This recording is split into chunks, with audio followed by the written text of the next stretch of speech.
বিচার বিভাগের স্বাধীনতা নিশ্চিত করার প্রশ্নে আমরা 100% একমত এবং সে বিষয়ে আমাদের নিজস্ব বহু প্রপোজাল আছে। স্বাধীন পুলিশ কমিশন গঠন, যেখানে পুলিশ বিভাগের কর্মচারীরাও এবং বাইরে জনগণও দরখাস্ত দিতে পারবে, বিভিন্ন রকম অভিযোগ দিতে পারবে, তদন্ত করবে।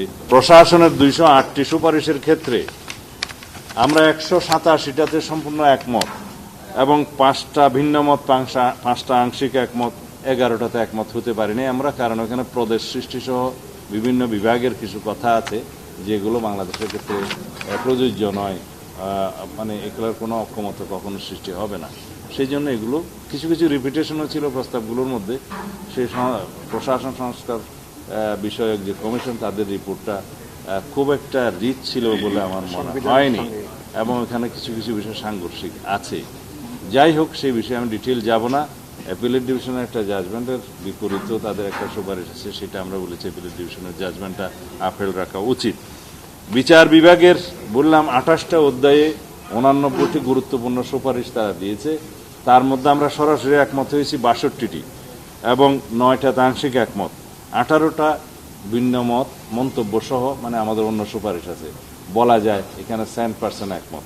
এখানে বিচার বিভাগের বিকেন্দ্রীকরণ সহ হাইকোর্টের স্থায়ী বেঞ্চ করা সহ বাইরে বিভাগীয় পর্যায়ে আরও অনেকগুলো বিষয় আছে যেগুলো আরও পরীক্ষা নিরীক্ষা করা দরকার। আমরা এখানে ঐক্যমত্য কমিশনে একমত হয়েছি, বলেছি এগুলো জুডিশিয়ারির সাথে একটু আলাপ আলোচনার মধ্য দিয়ে বাস্তবায়ন করা দরকার।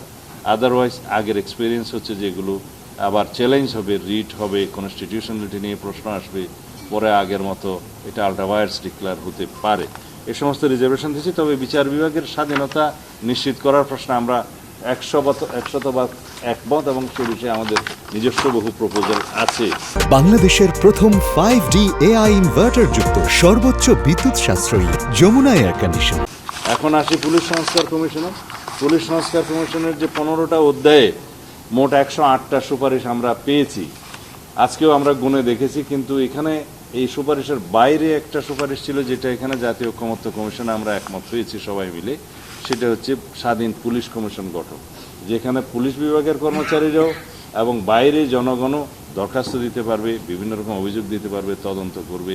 সেটার কমিশন কিভাবে গঠিত হবে সব কিছু বিধৃত আছে। তাদের টার্মস অফ রেফারেন্স, কার্যপরিধি, মানে পাওয়ার ফাংশন কী হবে সেটা ওখানে আইনে উল্লেখ থাকবে এবং সেটা একটা জনগণের জন্য এবং পুলিশ বিভাগে কর্মরত ব্যক্তিদের জন্য একটা অপশন থাকবে সেখানে ন্যায় বিচার পাওয়ার, এবং জনগণের একটা জায়গা থাকবে পুলিশের প্রথাসিদ্ধ যে সমস্ত জায়গা অভিযোগ করার জন্য আছে তার বাইরে। এবং তাদের পাওয়ার ফাংশন যখন আইনের মাধ্যমে গঠিত হবে, প্রণীত হবে, তখন আপনারা হয়তো দেখবেন যে সেটা জনগণের জন্য একটা সুবিধাজনক একটা অপশন হলো বিচার প্রাপ্তির ক্ষেত্রে অথবা অভিযোগ প্রদানের ক্ষেত্রে।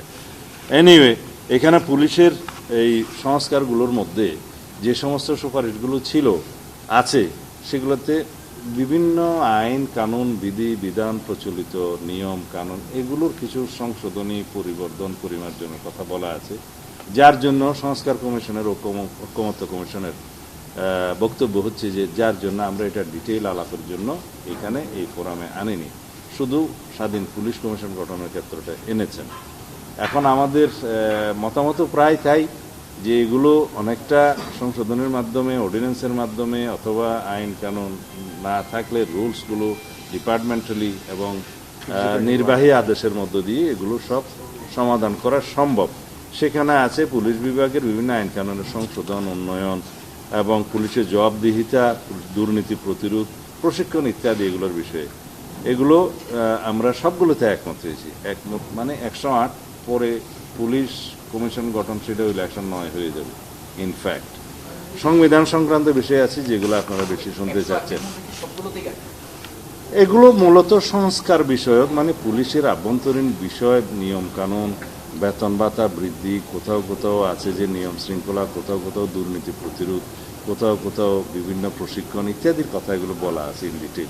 আমি এখনো মানে I don't find any rich recommendation in the police সংস্কার কমিশনের রিপোর্টে আর কি।